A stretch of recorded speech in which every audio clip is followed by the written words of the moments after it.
Let me tell you about a pattern you have probably lived hundreds of times. You have a great week, 3 wins in a row, your account is up, you feel unstoppable, you finally figured it out, and then the next week, you give it all back, plus more. And you sit there confused, asking yourself what happened. I was doing so well. Why did I fall apart? Why did I break my discipline? Why did I lose control? Here is the truth. You did not fall apart. Your brain sabotaged you. And it will keep sabotaging you until you understand what is actually happening. This is not about discipline. This is about who you are, what you believe in your subconscious. And until your current identity matches the results you are trying to create, your brain will definitely find a way to destroy every win, because it loves you and wants to protect you. It is not doing this with bad intentions, but this causes you to stay in place. Today, we will solve this issue, do not worry. Meet Marcus. He had been trading for 3 years, consistently breaking even, some months up a little, some months down a little, but always hovering around zero. And then one month, everything clicked.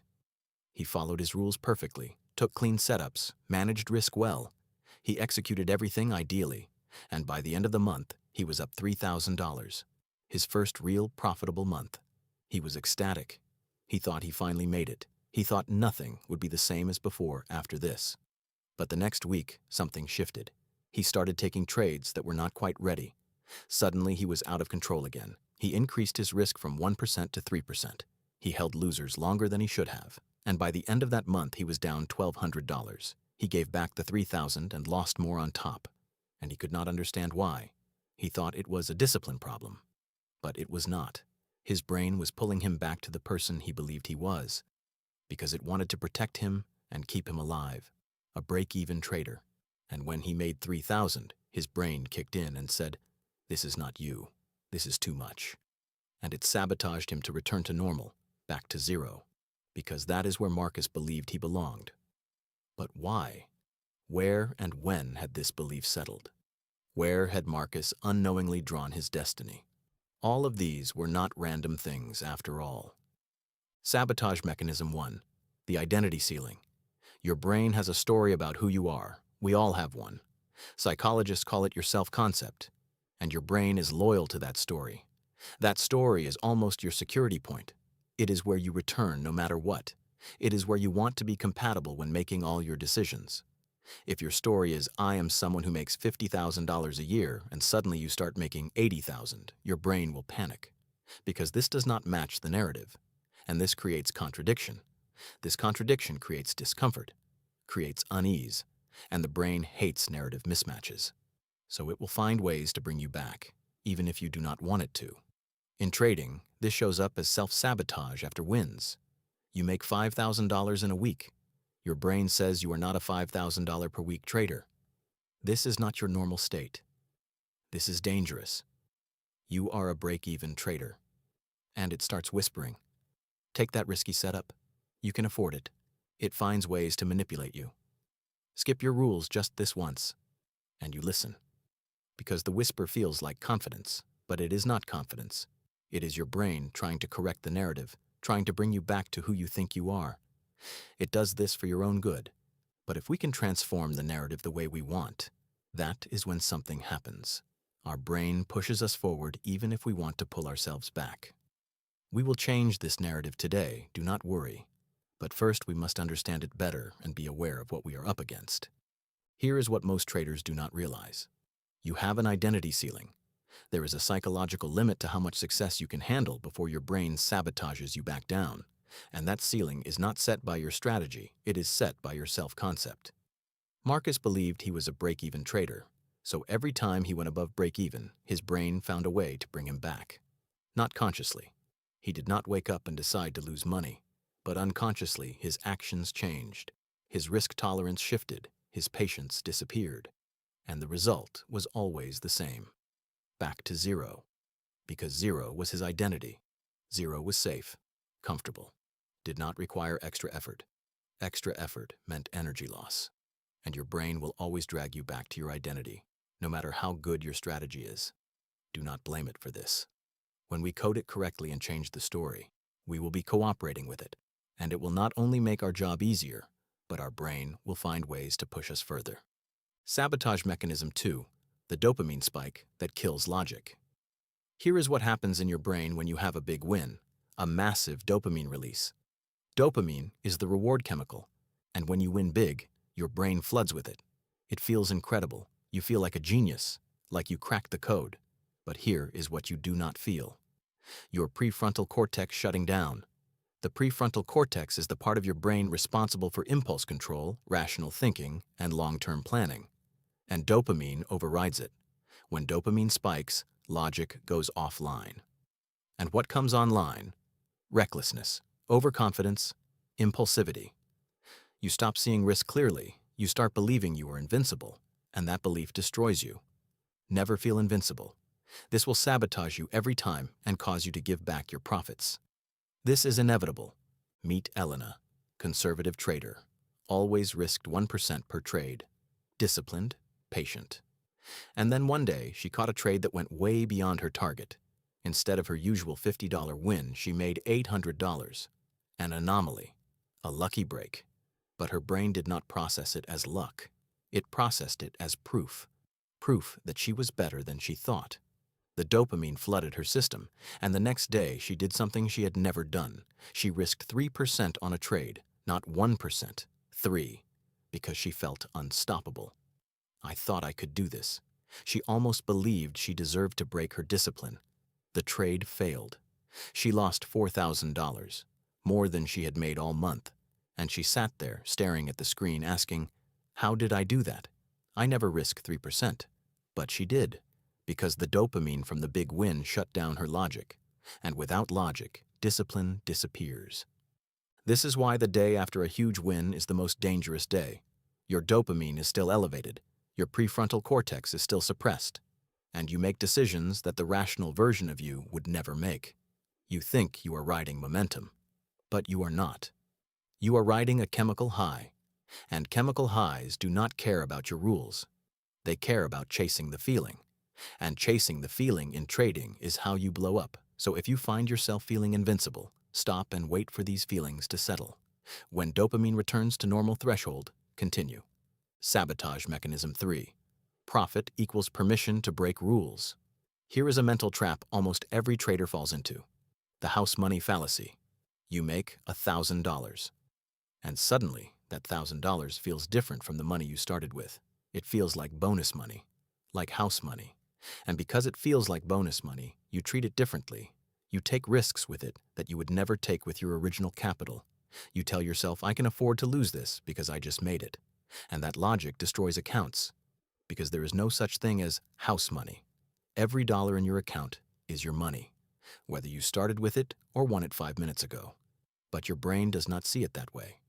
Your brain creates a mental separation. Starting capital equals real money. Profit equals play money, and play money gets gambled away. You think you have the right to this, and you put your discipline aside. Meet Tyler. Started the week strong. By Wednesday, he was up $1,500, and on Thursday, he saw a setup that met 70% of his criteria. Not 100%, 70%. Normally, he would pass, but he thought, I am already up $1,500.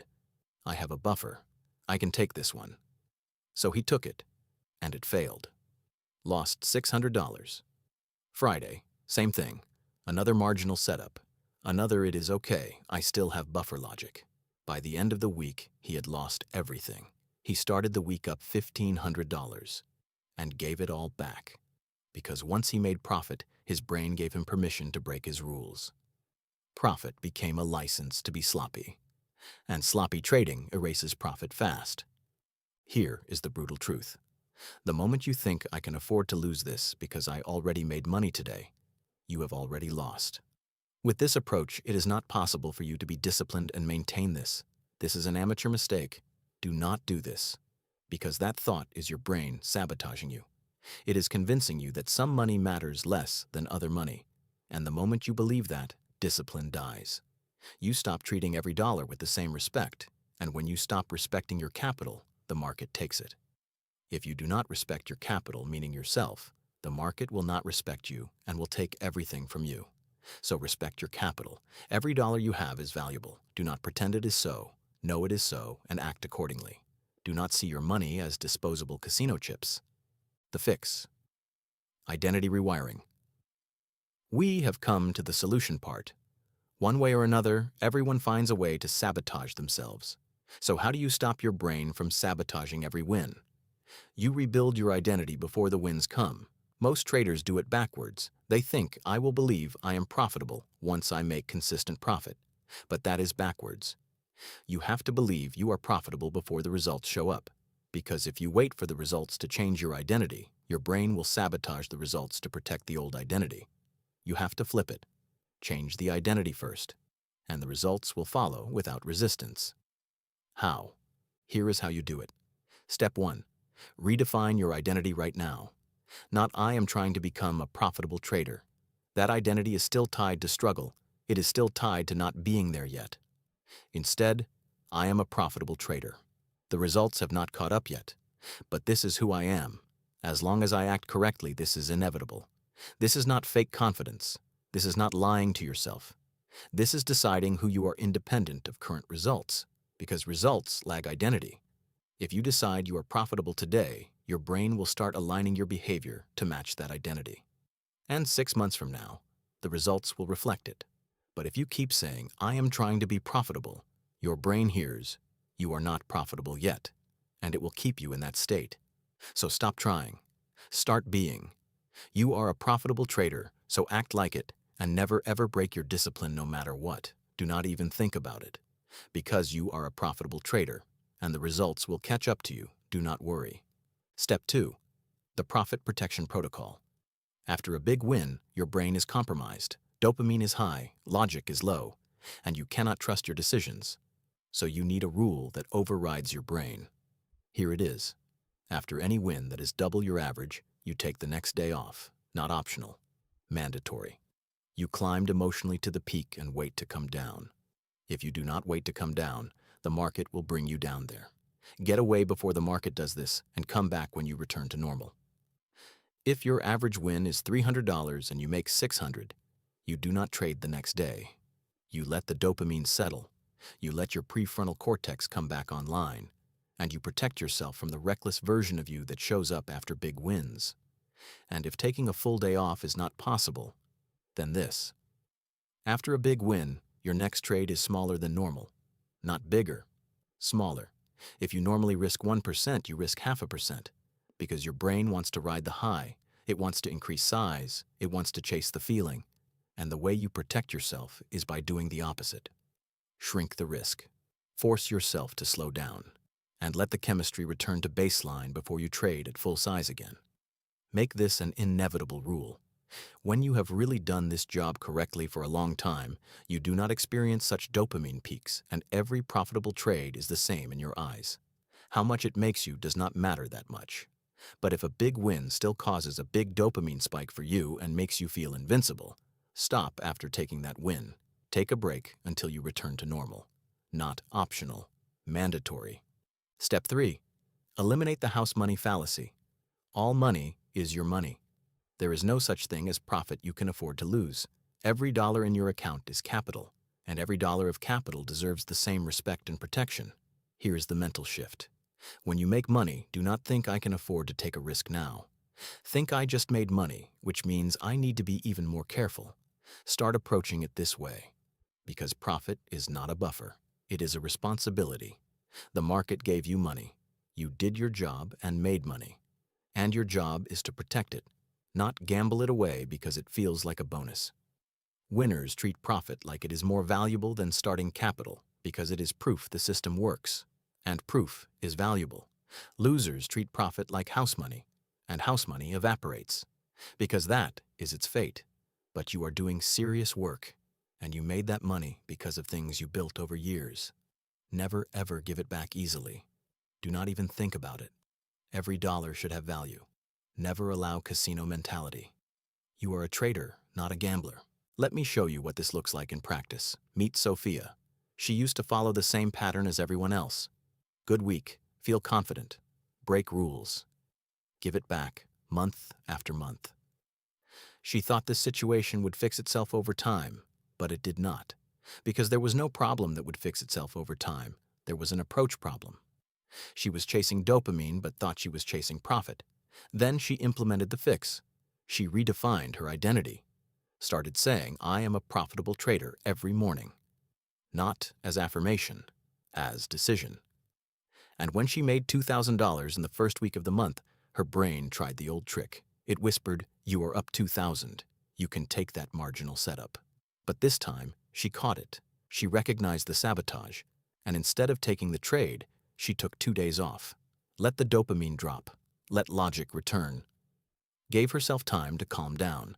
And when she came back, she traded at half her normal size for 3 days. Forced herself to stay small, even though her brain wanted to go big. By the end of the month, she had made $4,200. Her best month ever. Not because she traded more, because she stopped sabotaging wins.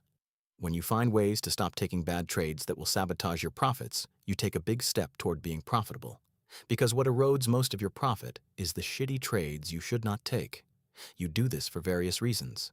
When you find and fix those various things, this problem will be removed and much more money will go into your pocket as a profitable trader. Your giving back to the market for no reason is behind you. Here is what changed. Sophia stopped being surprised by profit. When she made money, she did not think, wow, I am doing so well. She thought, of course, this is who I am. I am doing serious work, and this is the reward. This is what should happen. I am a profitable trader. The results are just catching up. And because she was not surprised, she did not spike dopamine. And because she did not spike dopamine, she did not lose control. She stayed disciplined. She protected profit, and profit compounded. Same strategy, same market, different identity, different outcome. Here is the truth most traders never accept. You do not have a discipline problem. You have an identity problem. Your brain is wired to keep you consistent with who you believe you are, and you can recode it. It is not as hard as you think. This change will not be easy. You may feel wrong. You will feel uncomfortable. Interpret these not as wrong signs, but as right signs and push even harder. Change your identity. It is not as hard as you think, but if you believe you are a break-even trader or a struggling trader or someone who always gives profit back, your brain will make that true. It will sabotage every win to protect that identity, not because it hates you, but because it loves consistency. And it will choose consistency with your self-concept over success that contradicts it, every single time. So stop fighting for discipline. Start fighting for identity. Build it, every day. Decide right now that you are a profitable trader, not trying to be, not working toward it. You are. And then protect every win like it is proof of who you already are. Because it is. Your brain will sabotage every win until you fix this. And this is your identity. Change it. And everything changes.